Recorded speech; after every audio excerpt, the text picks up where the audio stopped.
أعوذ بالله من الشيطان الرجيم. بسم الله الرحمن الرحيم. عما يتساءلون عن النبأ العظيم الذي هم فيه مختلفون. كلا سيعلمون ثم كلا سيعلمون.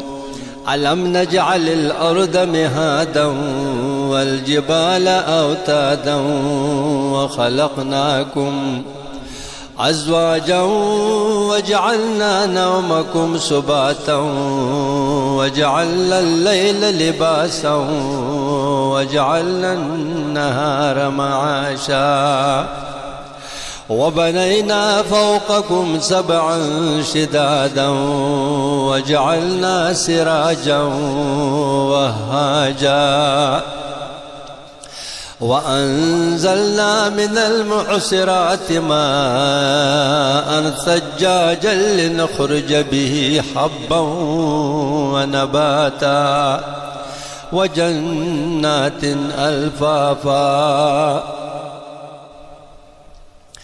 إن يوم الفصل كان ميقاتا يوم ينفخ في الصور فتأتون أفواجا وفتحت السماء فكانت أبوابا وسيرت الجبال فكانت سرابا.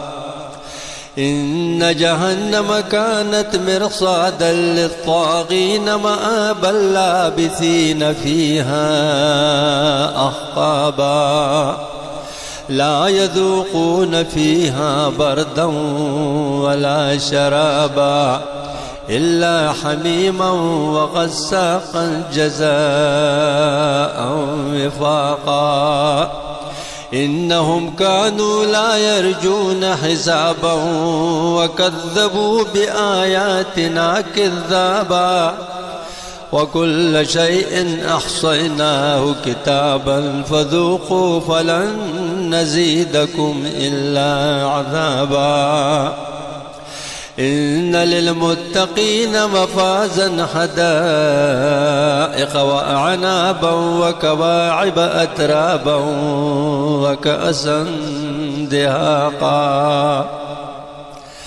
لا يسمعون فيها لغوا ولا كذابا جزاء من ربك عطاء حسابا.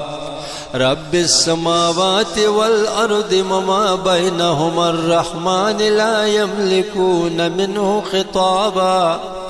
يوم يقوم الروح والملائكة صفا لا يتكلمون إلا من أذن له الرحمن وقال صوابا.